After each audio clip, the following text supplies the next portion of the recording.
Why is it that we don't seem to be able to adjust ourselves to the physical environment without destroying it?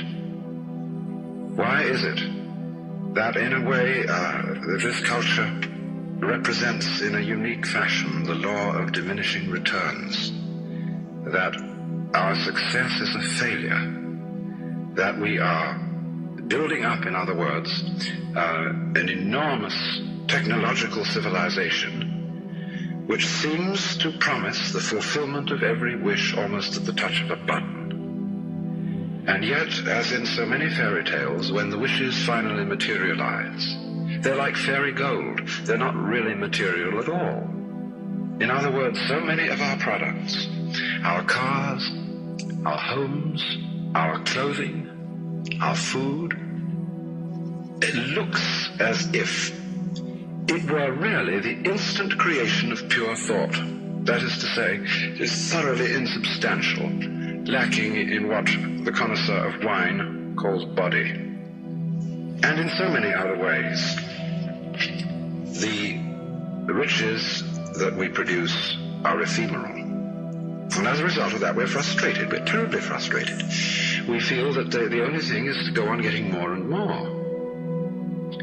And as a result of that, the whole landscape begins to look like the nursery of a spoiled child who's got too many toys and is bored with them and throws them away as fast as he gets them, plays them for a few minutes. Also, we're dedicated to a tremendous war on the basic material dimensions of time and space. We want to obliterate their limitations.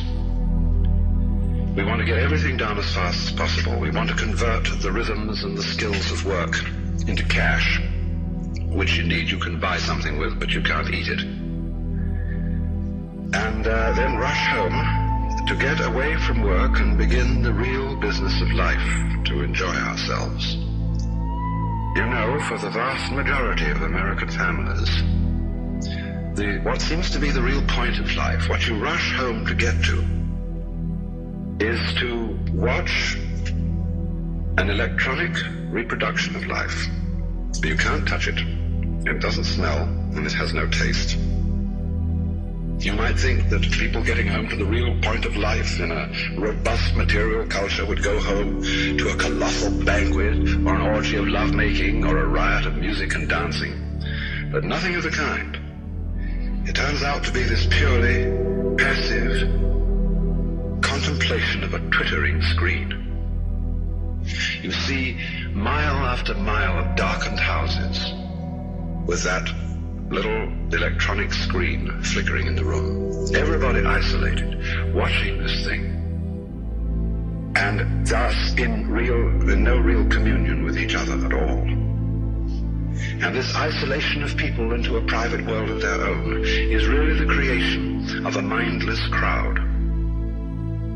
And so we don't get with each other, except for public expressions of getting rid of our hostility, like football or prize fighting. And even in the spectacles one sees on this television, it's perfectly proper to exhibit people slugging and slaying each other, but oh dear no, not people loving each other, except in a rather restrained way. One can only draw the conclusion that the assumption underlying this is that expressions of physical love are far more dangerous than expressions of physical hatred.